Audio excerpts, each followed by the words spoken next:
into work on Wednesdays, it's all those babies. I like the grown-ups too, I do. I like y'all.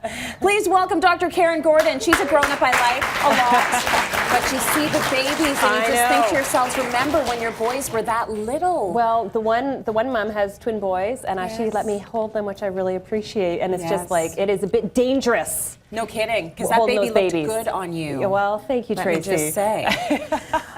Now, the topic today is something, as soon as I heard we were going to be talking about this, I was like, yes. It's all about why our husbands cannot be our girlfriends. Right.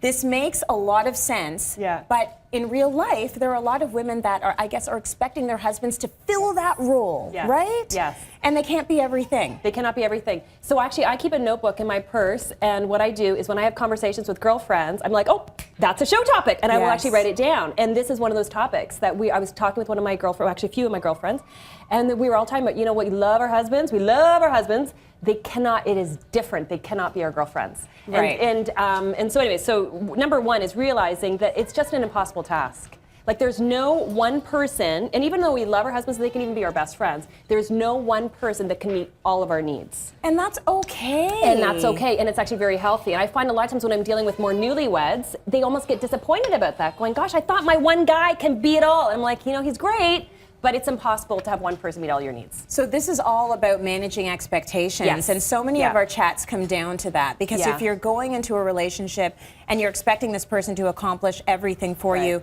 sort of complete you on every level, it's never going to happen. And I think, I don't really think of any of my relationships being able to complete me on every level. I love my kids to pieces, but they also can't be my good friend.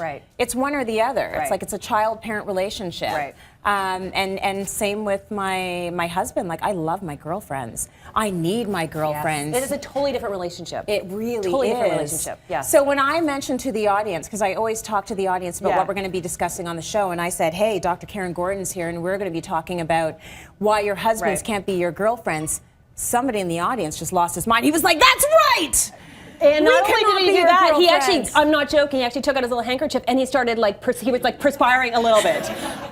You can actually even hold up your handkerchief, because I'm not, see? Yeah, there he is, Wayne. It's Wayne and his beautiful wife, Odessa. And I love getting guys' perspectives on this. Yeah. So Wayne, how do you feel about all of this? Why were you so enthusiastically on board when you found out we were talking about this? Well, first of all, Dr. Karyn, it was a glisten. Oh, it was a glisten. It was a slight glisten. I saw us on the handkerchief coming out. Just a glisten. But I totally agree, because you need that difference. You need that bonding from male to male and female to female. And a lot of the times when my beautiful wife will tell me a story, I need the Coles Notes version.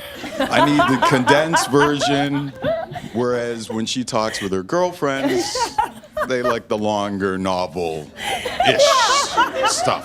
See, that's a key difference right there. We want to get into the nitty-gritty. Listen, women like, don't tell me a story without first setting the scene. I want to know, what were you wearing? What were they wearing? What time of the day was it? What time of day was it? How were you feeling? How were you feeling? What mood was it? I got it. And then start telling the story. I but like, I want to dissect it. I want to see it from every single angle. I want to get comfy with a cup of coffee. Like, let's go through the whole list. So I want to talk to Odessa just for a quick second, because I want to know from Odessa's perspective, did you feel like Wayne was going to be the guy that you could just go home and go all through that discussion you had at Walmart with the cashier?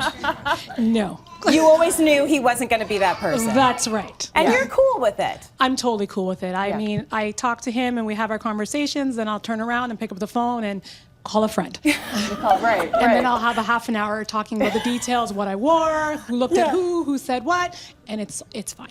Good stuff. That's a good marriage right there. And it's healthy. Good for you. Right, it's healthy. And just realizing, it is an impossible task, and the importance of it. You know, and that, you know, when Wayne and I were talking before the show too, something he said too is that, you know, even though we can have our spouse that is our best friend and we love them, a girlfriend, it's a different relationship. Yeah, it just is. It just feels is a different need. So Wayne actually touched on your second point, which is just that men have different needs and interests than women. And And that's okay. And I also want to throw in there, because people are going to say we're generalizing like crazy. There are always those situations where, like, my husband actually is there's the girl Leo and there's a boy Leo. I know, you've said that many times. Yeah, because girl Leo will sit there and go through it with me. Okay, he doesn't want to know what people were wearing so much, but he will go through it and he will dissect a situation with me, and he will get all cozy and comfy and really get into it with me. But he's still not a girlfriend. There's still always going to be a little bit of a difference there. So when you say men and women have different interests, we're saying that knowing that there obviously are exceptions to the rule. And absolutely. And the reality is it doesn't really matter. We're not talking so much around the gender issue. It's more in terms of that, you know, people are going to have different needs. So there's certain things I love to do. I'm a girly girl. I love to go shopping. I love to go to the spa. I love to chat. I love to have my glass of red wine. I'm going to do that with my girlfriends. You know, I could drag Brent there. But you know, why would I do that? There's other things like, why not? I'm gonna go with my girlfriends who actually also love it as well. So it's and that's okay. That's and you know, I think just kind of it's managing our expectations and kind of getting our head around it. For sure. I can't tell you how many times I've gone to a club with Leo, and halfway through the night I'm like, why are you here? He's holding up a wall with a beer, and I'm like, who's that? I'm dancing by myself, like, and he's over there at the wall with the beer. So maybe that should have been like a girlfriend. It should have been my girl. And in some of the events that I go to, I won't bring Brent. I'll bring one of my girlfriends. I have like my girlfriends will be like, can you be my date for that? And for sure. Right, because I'd rather go with somebody who's going to love it than somebody who's not going to love it. Totally. All right, let's go to break. We've got more coming up later on in the show. Stay with us.